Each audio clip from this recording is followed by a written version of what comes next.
What if the most feared assassin in feudal Japan was not a heavily armored warrior, but a seemingly delicate woman at a tea ceremony?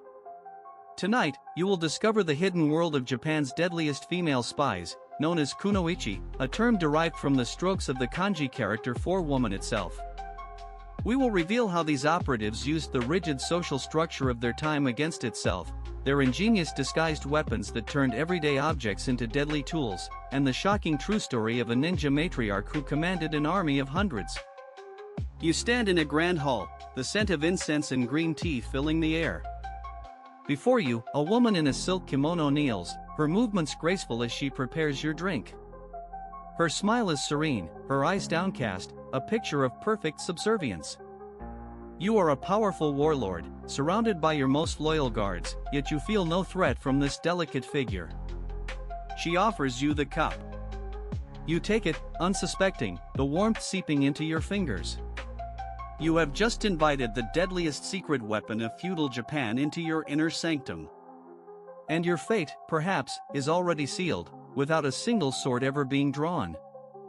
Our story unfolds during the Sengoku period, a brutal 100-year civil war from 1467 to 1615, when warlords across Japan fought for total control, Japan's equivalent of the Wars of the Roses, but far bloodier. In this era of constant conflict, information was power, and traditional male ninja, stealthy as they were, had limits. Imagine medieval Europe, but instead of one major conflict, the entire country was a chessboard of warring factions. Society was strictly patriarchal, with women largely confined to domestic roles or serving as entertainers. They were seen as property, not threats. And this, ironically, was their greatest weapon. The Kunoichi, these female ninja operatives, exploited this oversight. While a male spy would risk his life scaling walls, a Kunoichi could walk straight through the front gate, often invited. They infiltrated enemy castles and compounds not as warriors, but as maids, traveling merchants, Buddhist nuns, or geisha, those highly skilled entertainers. Their strength lay in their apparent weakness, their invisibility in plain sight. They were the ultimate Trojan horse. But how could a woman, seemingly powerless in this male-dominated world, become such a formidable and feared operative? The methods of the Kunoichi were a masterclass in psychological warfare and social engineering. While male ninja focused on physical stealth and direct combat, the Kunoichi excelled in infiltration, seduction, and the quiet extraction of secrets. Think of it like a game of chess, but instead of brute force, they used subtle moves and long-term strategy. Their target wasn't just a fortress wall, it was the mind of a powerful daimyo, a feudal lord similar to a medieval European duke. But here is what nobody tells you about these silent assassins. Male ninja had to sneak into fortresses under the cover of darkness, risking discovery at every shadow.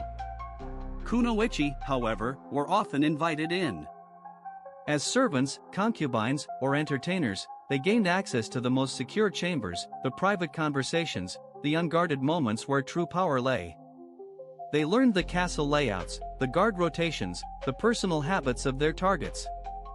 They didn't need to pick a lock when the key was handed to them. Their training involved not just martial arts, but also the art of conversation, observation, and manipulation. They were masters of disguise, their identities shifting as easily as the wind. But what happened when their mission turned deadly, and they needed to fight, not just charm? When charm failed, or a target needed to be eliminated, the Kunoichi revealed their truly terrifying ingenuity. Their weapons were not the obvious swords or shuriken that Hollywood often portrays. Instead, they weaponized the mundane, turning everyday objects into instruments of death. Imagine a beautiful hairpin, known as a kanzashi, traditionally used to adorn a woman's intricate hairstyle. In the hands of a Kunoichi, this delicate ornament became a razor-sharp blade, capable of a swift, silent kill. Or consider a simple fan, an essential accessory in the hot Japanese climate. Hidden within its folds could be a finely ground poison powder, ready to be flicked into a drink or onto an unsuspecting face. They might conceal small, razor-sharp daggers, no bigger than a finger, within their kimonos or sleeves. The element of surprise was paramount. No one expected a maid serving tea to be a trained assassin, nor a geisha performing a dance to carry a lethal weapon. Their strength lay in the complete underestimation by their male counterparts. You thought you were safe, surrounded by beauty and comfort. But you were terribly wrong. Every gesture, every object, every smile could hide a deadly secret. Perhaps the most remarkable example of Kunoichi power comes from the true story of Mochizuki Chiyome. During the height of the Sengoku period, this woman, a noble widow, was tasked by the powerful warlord Takeda Shingen, a famous daimyo, or feudal lord, with recruiting and training a network of female spies. Her mission, to create an intelligence agency unlike any other. Chiyome established a secret school, ostensibly for miko, or shrine maidens, and orphans. But these were no ordinary maidens. Under her tutelage, hundreds of young women were trained in the arts of infiltration, espionage, seduction, and assassination. They were taught to blend seamlessly into society, traveling as Buddhist nuns, entertainers, and even prostitutes, gathering information and executing missions for Shingen. This was not a handful of isolated operatives, this was a vast, organized network of 200 to 300 kunoichi, a silent army of women, whose influence stretched across feudal Japan. Imagine the sheer audacity, the strategic brilliance, to build such a force in a society that refused to see women as threats. Their intelligence operations gave Shingen a critical advantage in his campaigns. But after Shingen's death, what became of this incredible network, and why did their legacy largely vanish from history? The legacy of the kunoichi is a complex one, often overshadowed by the more celebrated male ninja and samurai. Their stories were largely suppressed or romanticized, seen as a footnote rather than a crucial chapter in Japan's turbulent history.